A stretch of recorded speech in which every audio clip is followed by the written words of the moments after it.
நான் விஜய் சார் கூட பண்ணும்போது அட்லீஸ்ட் வந்து கால் பண்ணும்போது நான் நம்பலைன்னா எதுக்குங்க கூப்பிட போகிறாங்க, நான் பாட்டுக்கு செவனேன்னு ஜாலியாக டிக்டாக் பண்ணிட்டு சுற்றிக்கிட்டு இருக்க போகிறோம், நம்மள இது கூப்பிட போகிறாங்க. பிஃபோர் விஜய் சார் வந்து அந்த படத்தில் குண்டமான் கூப்பிட்றதுக்கு முன்னாடி வரைக்கும் there was a body shaming. பர்சனலாக அப்படி கூப்பிட்டா பிடிக்காது, சரன்னு கூப்பிடும். அண்ட் இன்ஃபேக்ட் அவர் வந்து இந்திரஜான் கூப்பிட்டா நல்லா ரெஸ்பாண்ட் பண்ணவே முடியாது. குண்டமான் கூப்பிட்டா சொல்லுங்கள் சார் அப்படின்ற ஒரு ரெஸ்பான்ஸ் இருக்கும். எனக்கு அது ரொம்ப கிளைமேக்ஸ் சீன் இருக்கும் பிகில்ல.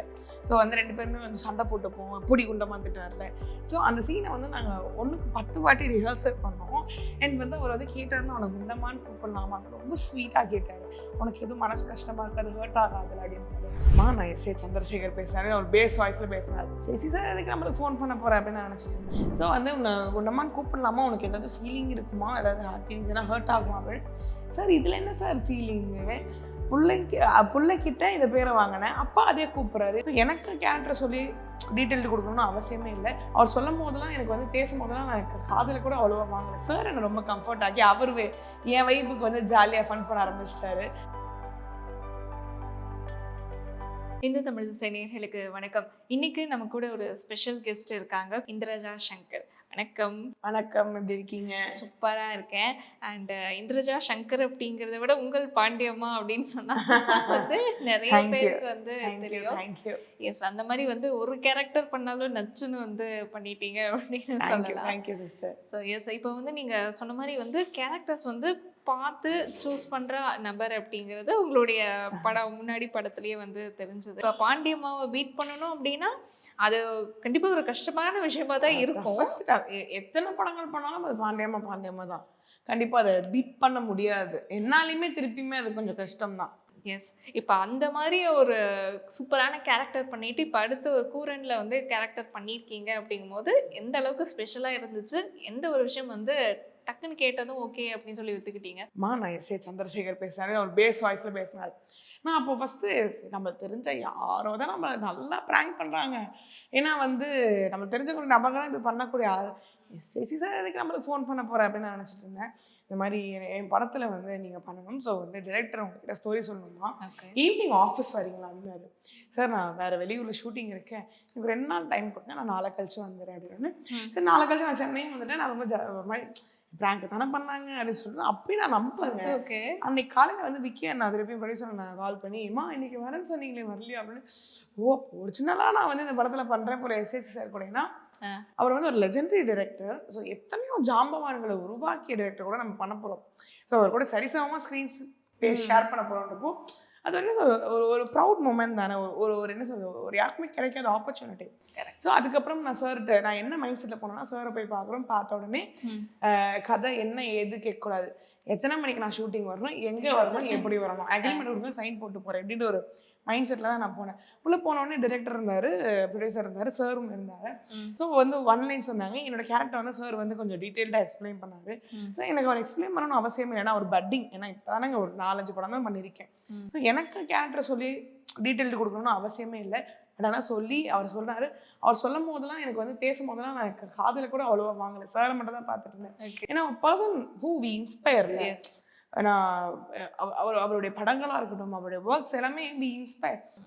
நீங்கள் வந்து சொல்லியிருந்தீங்க, நம்ம சின்ன வயசுலேருந்து பார்த்து இன்ஸ்பிரேஷனான ஒருத்தர் கூட வந்து ஸ்க்ரீன் ஸ்பேஸை ஷேர் பண்ணுறோம் அப்படின்னு சொல்லிட்டு. ஸோ ஃபர்ஸ்ட் டே போனதும் ஷூட்டிங் ஸ்பாட் உங்களோட சீன் வந்து எப்படி இருந்துச்சு சார்? ஃபர்ஸ்ட் சீனே வந்து சாரோட காம்பினேஷன் தான். இந்த படத்தில் நம்ம வந்து ஃபுல் அண்ட் ஃபுல் சாரோட காம்பினேஷனில் தான் நான் இருந்தேன். ஸோ இருந்த ஒரு 20 டேஸு ஃபர்ஸ்ட் என்னன்னா என்னோட இன்ட்ரோ சீன் எடுத்தாங்க. ஸோ வந்து நானும் சாரும் வந்து ஒரு யோகா பண்ணிட்டு இருப்போம், ஒரு மாதிரி ஒரு ஹியூமரஸாக அந்த சீன் இருக்கும். ஸோ ரொம்ப அழகாக இருந்துச்சு. ஆனால் ஃபர்ஸ்ட் ஒரு 3 நாள் ஒரு பயம் இருந்துச்சு. ஏன்னா அப்பா வந்து சொல்லி அமிச்சார். அப்பா வந்து ஆல்ரெடி சாரோட டிரெக்ஷனில் ஒர்க் பண்ணியிருக்கார், எஸ்எஸ் சார், டூரிங் டாக்கீஸ் அந்த படத்தில் ஒர்க் பண்ணனால ஸோ சார் பற்றி நல்லாவே தெரியும். ஸோ வந்து அப்பா சொன்னார், சார் வந்து ரொம்ப ஸ்ட்ரிக்டான ஆள், ஸோ வந்து அவர் சொல்கிற விஷயத்த கரெக்டாக பண்ணணும், உங்களோட அதிக பிரசங்கத்தனம்லாம் அங்கே போய் பண்ணிக்கிட்டு இருக்காது அப்படின்னு சொல்லி தான் என்னை அமிச்சார்.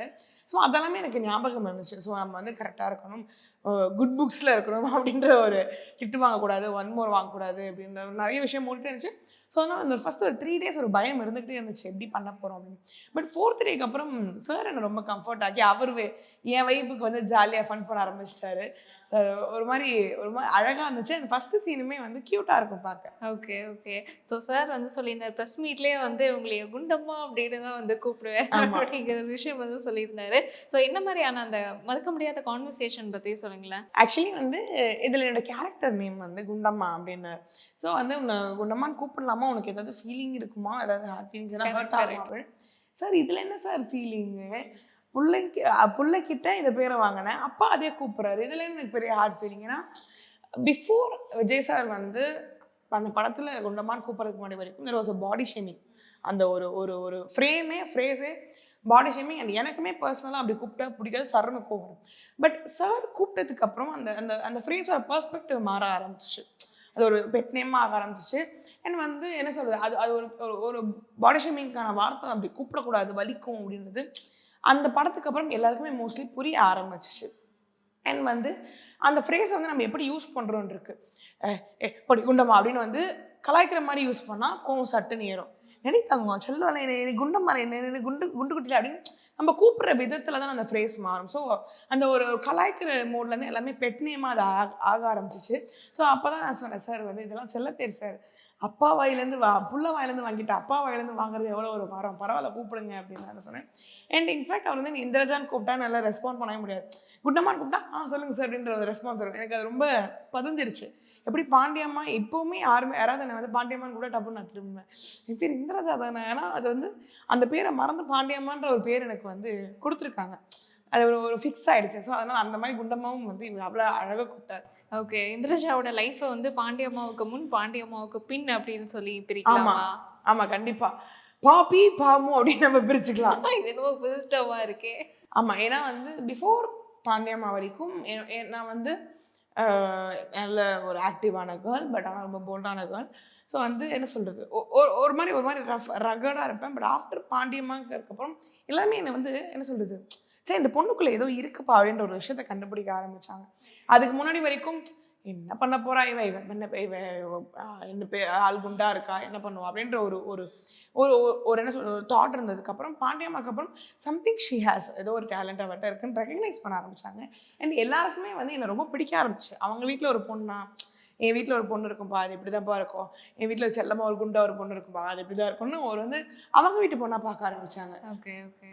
ஸோ எஸ், நீங்கள் வந்து இந்த படத்தோடைய ப்ரெஸ் மீட்லேருந்து எல்லா இடத்துலையும் சொல்லிட்டு இருக்க ஒரு விஷயம் என்னென்னா வந்து அப்பா கூடயும் நடிச்சிட்டேன், பையன் கூடயும் நடிச்சிட்டேன் அப்படிங்கிற ஒரு விஷயம். ஸோ அந்த ஒரு விஷயம்லாம் ஷேர் பண்ணிட்டீங்களா?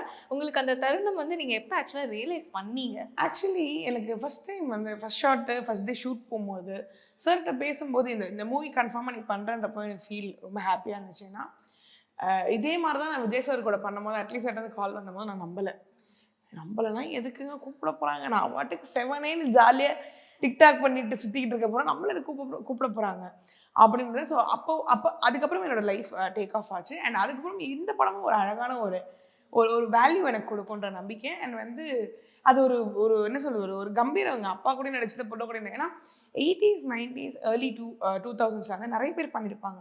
பட் இந்த ஜென்ரேஷனில் 2 பேர் கூட பண்ணுறதுன்னு இருக்கிற எனக்கு அந்த பாக்கியம் கிடைச்சிக்கின்றப்போ ஐ ஃபீல் ரொம்ப வரப்பிரசாதம் மாதிரி. ஸோ எஸ், 2 பேர்கிட்டையுமே வந்து இப்போ அப்பாவை பார்க்கும்போது பையனை பார்க்குற மாதிரி இருக்கும், பையனை பார்க்கும்போது அப்பாவை பார்க்குற மாதிரி இருக்கும். அந்த மாதிரியான சிமிலாரிட்டிஸ்லாம் வந்து நீங்கள் எதுவும் ரீகால் பண்ணீங்களா? இருக்கு. அவங்க வந்து அந்த ஆர்டிஸ்ட்டை கம்ஃபர்ட் பண்ணுறதா இருக்கட்டும், கோ ஆர்டிஸ்ட்டை கம்ஃபர்ட் பண்ணுறதா இருக்கட்டும், அண்ட் வந்து கோ ஆர்டிஸ்ட்காக சில விஷயங்கள் சொல்லித்தர விஷயங்களாக இருக்கட்டும், அண்ட் வந்து அந்த பர்ஃபெக்ஷன், டெடிகேஷன் 2 பேருமே சிமிலர். அதுக்கப்புறம் சம்டைம்ஸ் வாய்ஸ் கூட வந்து சிமிலராக தான் இருக்கும் கொஞ்சம் தூரத்தில் இருந்து கேட்டோம்னா. ஸோ இந்த மாதிரி நிறைய விஷயங்கள் சிமிலர் தான். ஆப்வியஸாக அப்பாட்ட இருந்தாங்க பிள்ளைக்கு வந்திருக்கும், இப்படி இல்லாமல் இருக்கும். நாஸ்டாலஜிக்காக நான் வந்து இவங்க கூட 2 பேர் சிமிலராக இருக்கும்போது என்ன நான் ரீகால் பண்ணேன்னா, சார் வந்து எனக்கு இந்த கிளைமேக்ஸ் சீன் இருக்கும் வெயிலில். ஸோ வந்து 2 பேருமே வந்து சண்டை போட்டுப்போம், பொடி குண்டமாக திட்டுவார்ல. ஸோ அந்த சீனை வந்து நாங்கள் 1க்கு 10 வாட்டி ரிஹர்சல் பண்ணோம். அண்ட் வந்து அவர் வந்து கேட்டார்னா அவனை குண்டமான்னு கூப்பிடலாமா அப்படின்னு ரொம்ப ஸ்வீட்டாக கேட்டார். உனக்கு எதுவும் மனசு கஷ்டமாக இருக்காது, ஹர்ட் ஆகாதுல அப்படின்னாரு. இல்லை சார் ஹர்ட் ஆகாது அப்படின்னு. அண்ட் அவர் 1க்கு 10 வாட்டி அந்த சீனை என் கூட ரிஹர்சல் பண்ணிட்டு தான் ஆன் கேமரா போனார். அண்ட் ஒரு டேக் எனக்கு பதட்டமாச்சு, பரவாயில்ல டேக் யூர் டைம் அப்படின்னு சொல்லி ரொம்ப கம்ஃபர்ட் பண்ணார். அதையும் நான் அப்படியே எஸ்ஏ சார்கிட்ட பார்த்தேன். ஒரு சீன் வந்து எனக்கு இதுலையுமே ஒரு சிங்கிள் ஷாட் இருக்கும் 5 minutes, ஒரு 4 பேஜ். ஸோ சிங்கிள் ஷாட் அந்த சீன் அவ்வளோ அழகாக எனக்கு சொல்லி கொடுத்தாரு, ரிஹர்சல் பண்ணார், அண்ட் என்னை கம்ஃபர்ட் பண்ணார். ஒரு பதட்டம் இருக்கும் எனக்கு அந்த சீன் பண்ணும்போது, ஒரு பதட்டம் இருந்துச்சு. ஏன்னா சிங்கிள் டேக்கு மொத்த யூனிட் நம்மளுக்காக வெயிட் பண்ணுது அப்படின்றப்போ ஒரு பதட்டம் இருக்கும்.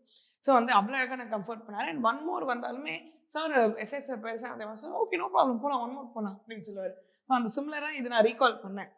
நீங்கள் வந்து சொல்லியிருந்தீங்க இந்த பாண்டியம்மா கேரக்டருக்கு முன்னாடி யாராவது என்னை குண்டம்மான்னு கூப்பிட்டா வந்து பயங்கரமாக வந்து டென்ஷன் ஆயிரும் அப்படின்னு சொல்லிட்டு. பட் நான் வந்து உங்களுடைய நிறைய வீடியோஸ்லாம் வந்து பார்த்துருக்கேன். இந்த என்னதான் வந்து ஓவர் வெயிட் அப்படிங்கிற ஒரு விஷயம் வந்து இருந்தாலும் இந்த மாதிரியான அது இந்த சோஷியல் மீடியா யுகத்தில் நெகட்டிவ் கமெண்ட்ஸ் பண்ணுறவங்க தான் நிறைய பேர் இருக்காங்க. அதையெல்லாம் வந்து தாண்டி உங்ககிட்ட ஒரு கான்ஃபிடன்ஸ் இருக்கும், ஒரு கிரேஸ் இருக்கும். அந்த ஒரு விஷயம் வந்து ரீச் பண்ணுறதுங்கிறது சாதாரண விஷயம் கிடையாது. கண்டிப்பாக நெகட்டிவ் கமெண்ட்ஸ் பார்த்தா யாராக இருந்தாலுமே டவுன் ஆவாங்க.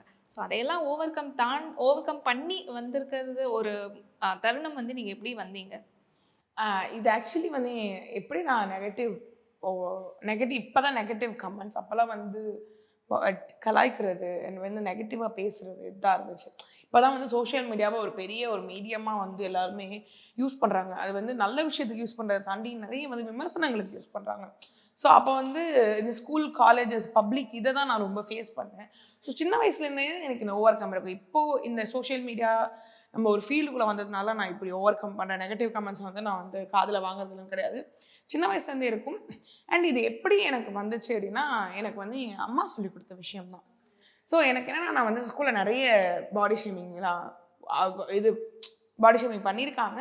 அண்ட் காலேஜ் டைமில் நான் படம் பண்ணதுனால கொஞ்சம் எனக்கு வந்து அது அவ்வளோவா இல்லை. நான் படித்தது வந்து விமென்ஸ் காலேஜ். ஸோ பெருசாக எனக்கு தெரிஞ்சிருக்காது, இல்லை இருந்திருக்காது. பட் ஆனால் ஸ்கூலில் நிறைய பாடி ஷேமிங் இருந்துச்சு. அப்போ வந்து அம்மா சொல்கிற ஒரே ஒரு விஷயம் என்னென்னா, இதெல்லாம் பெருசாக நீ எடுத்துக்கூடாது பாப்பா. யார் உன்னை வந்து உன்னால் முடியாது, இது பண்ண மாட்டேன் அப்படின்னு சொல்கிறாங்களோ அவங்க முன்னாடி அதை முடிச்சு காமிச்சோன்னு வச்சுக்கோங்க, அதுவே அவங்களுக்கு கொடுக்குற நீ பெரிய பதிலடி அவங்க மூக்க உடைக்கிற மாதிரி இருக்கும். ஸோ அவங்ககிட்ட நீ போயிட்டு சண்டை போடணும்.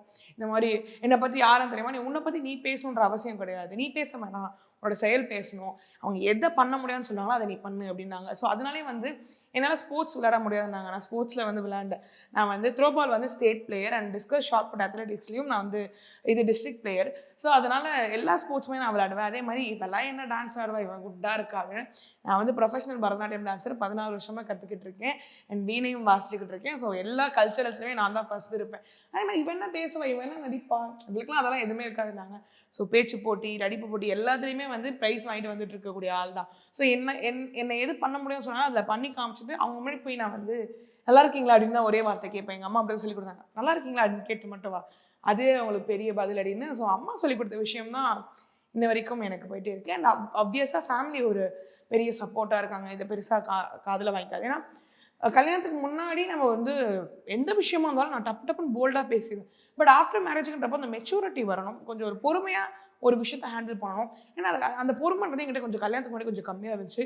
கல்யாணத்துக்கு அப்புறம் அந்த பொறுமை, அந்த பொறுப்பு, பக்குவம்ன்றது கொஞ்சம் அதிகமாச்சு பிகாஸ் ஆஃப் மாமா. ஏன்னா அவர் சொல்கிற விஷயங்களும் நான் நிறைய கற்றுக்கிட்டே இருப்பேன். ஏன்னா வந்து அவசரப்பட்டு எதுவுமே பேசிடாது, அவங்க என்ன சொல்கிறாங்கன்னு அனலைஸ் பண்ணு, ஸோ வந்து கோ வித் த ஃப்ளோ, இந்த மாதிரி நிறைய விஷயங்கள் அவர் சொல்லி தருவார். நெகட்டிவ் கமெண்ட்ஸு பேசுகிறவங்க பேசிகிட்டே தான் இருப்பாங்க பாப்பா.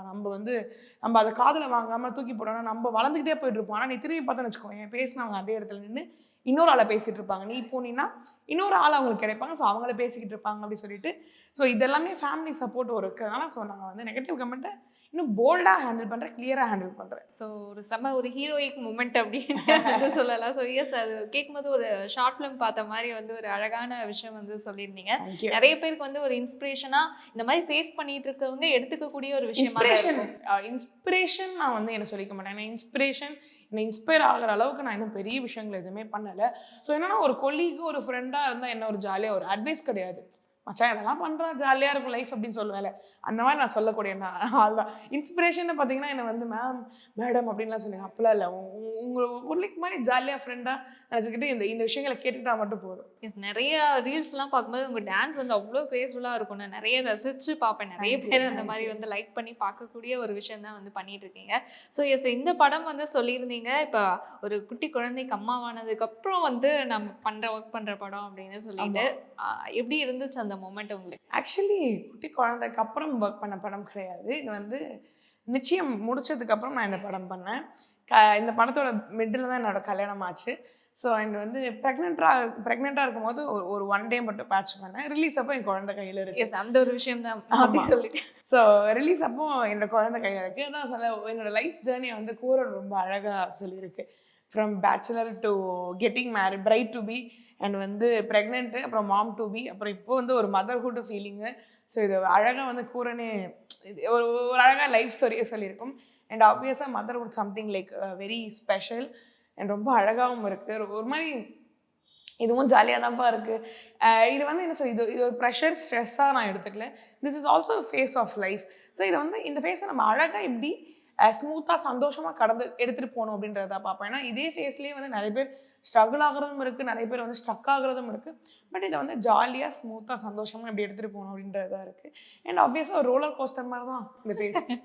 ஸோ அதையுமே வந்து ஒரு ஜாலியான விஷயமா தான் வந்து ஒரு பீஸ்ஃபுல்லாக தான் எடுத்துகிட்டு போயிட்டுருக்கீங்க.